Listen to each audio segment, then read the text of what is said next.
Je dois reconnaître que je me sens très mal d'avoir dit du mal de Kelly Thompson pour sa série Mr. and Mrs. X. Il est temps de rectifier la chose et de rappeler que oui, le travail de Kelly Thompson, c'est très très bien. Oui, je vais vous parler de la série Captain Marvel, qui est disponible donc en VO, mais qui est aussi enfin disponible en VF en librairie, et c'est un premier tome, parce que c'est le premier arc.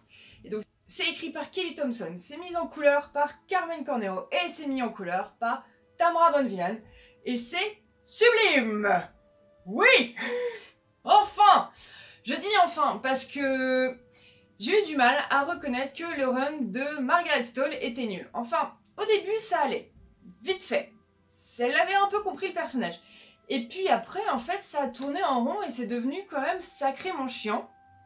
Et puis, elle a eu Civil War 2, donc elle a dû composer avec Civil War 2, puis elle a eu Secret Empire et elle a dû composer avec Secret Empire. Mais même au-delà de ça, en fait, cette série était vraiment pas ouf et on ne savait pas où est-ce qu'elle allait aller et c'est complètement oubliable. Sauf exception faite pour Life of Captain Marvel qui était quand même sacrément cool. J'ai tout aimé. À 98%. Juste le truc avec la mère et pas la fin. Pas la raison. Vraiment la fin, j'ai pas trouvé ça ouf. Disons que c'était facile. Mais ouais. Captain Marvel est de retour sur Terre. Oui, et je parle bien de Carol Danvers. Elle est de retour sur Terre, donc on a un petit peu oublié parce qu'elle était dans l'espace. Et qu'est-ce qu'elle faisait dans l'espace? On ne sait pas parce qu'elle était dans l'espace, donc du coup, il n'y a pas de relation publique, on ne la voit pas faire, et elle est de l'autre côté, en plus pendant Secret Empire, où elle est là en train de cogner en disant « Eh, c'est moi, rentrez !» Bref, elle est là, elle est sur Terre, on ne sait pas ce qu'elle fait. Donc elle doit un peu reprendre sa place, elle doit reprendre ses marques, et Kelly Thompson a compris comment écrire Carol Danvers dans la lignée de Kelly Sue DeConnick. Et surtout, qu'est-ce qu'elle fait? Elle fait un truc très très simple. Elle lui recolle dans les pattes Jessica Drew, à savoir Spider-Woman, à savoir l'une de ses meilleures amies. Et c'est tout bête en fait. Vous voulez lui mettre une équipe? Allez-y, mais mettez des gens avec qui ça fonctionne. Mettez des gens où avec, du coup, Carol va avoir des dialogues salés, piquants, plein d'humour et d'ironie et de 15e degré, parce que si tu ne l'as pas, tu as du mal à piger son humour. Et c'était ça en fait, c'est tout simplement ça, et j'adore ça. Ah oui, Kelly Thompson aussi rajoute quelque chose, enfin continue sur la lignée de Kelly Sue DeConnick, et évidemment on continue sur la lignée de Margaret Stohl parce qu'elle n'avait pas caché ça, il y a du féminisme dedans. Attention, ça peut être dérangeant. Ouais, parce qu'en fait il y a quasiment que des meufs dans cette série, et on s'en fout si vous n'êtes pas content. Bref, niveau histoire, ça tient la route. On retrouve le personnage qu'on aime. On a des personnages secondaires qui sont canons et qui ont de la place. Donc oui, il y a Spider-Woman en personnage secondaire, il y a aussi Asma en personnage secondaire, et il y a aussi Hulk, donc à savoir Jennifer Walter. Walter, je crois, bref, qui revient bien. Faudrait que je vous parle aussi de la série Hulk qui était vachement bien. Ouais, faudrait que je vous en parle. Et il y a un autre personnage qui était un petit peu oublié, qui est Echo. Echo, rappelle, elle vient de l'univers de Daredevil et elle est sourde. C'est expliqué au début, c'est dit que elle est sourde donc va falloir lui parler. Bon, à peu près au bout d'un milieu, au moment de l'action et autres, c'est un peu oublié qu'elle est sourde et elle a l'air de tout pouvoir comprendre. Elle lit sur les lèvres de quelqu'un qui lui parle de dos.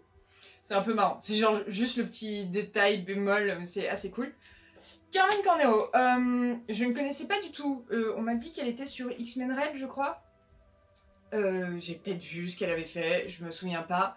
Je découvre là, je découvre notamment grâce à Twitter, parce qu'elle est très active sur Twitter et que Kelly Thompson aussi est très active sur Twitter, et que toutes les deux, le mercredi, elles nous balancent un panel de Captain Marvel, donc soit avec ou soit sans la couleur, parce que ça permet aussi de voir le travail de Carmen Cornero, et aussi ça permet de voir l'excellent travail de Tamara Bonvillain sur les couleurs, parce que c'est sublime. Bref, c'est sublime.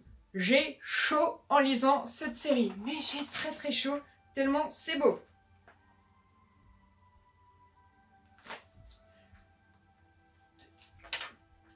Non mais sérieusement, vous avez vu ce boom là? Ah oui, et les lettrages, si je ne dis pas de bêtises, c'est de Clayton Coles. J'allais dire Cory Petit, mais non, vous voulez... Non mais ça, là, juste ça, c'est sublime. Bref, je vous montre vite fait le dos, parce que c'était aussi une des covers. Il y a Rogue dedans. si vous connaissez un petit peu l'histoire de Captain Marvel, enfin en tout cas de Carol Danvers, vous savez quel est le lien entre Carol et Rogue. Sinon, je vous invite à revoir la vidéo que j'avais fait de présentation sur Carol Danvers. Et j'allais dire, oh non, vas-y, ça reprend un truc facile, et en fait, j'aime pas quand les personnages sont un peu toujours dans la même boucle, et Carol, ça peut être très vite facile, pardon, de la mettre dans une boucle avec Malicia. Entre eux, elles se détestent, elles s'apprécient, enfin, elles se respectent, mais elles se détestent parce que machin, et finalement, c'est très malin. Mais oui, parce que Kelly Thompson, elle est vraiment très maligne dans ce qu'elle raconte. Bref, c'est un carton plein.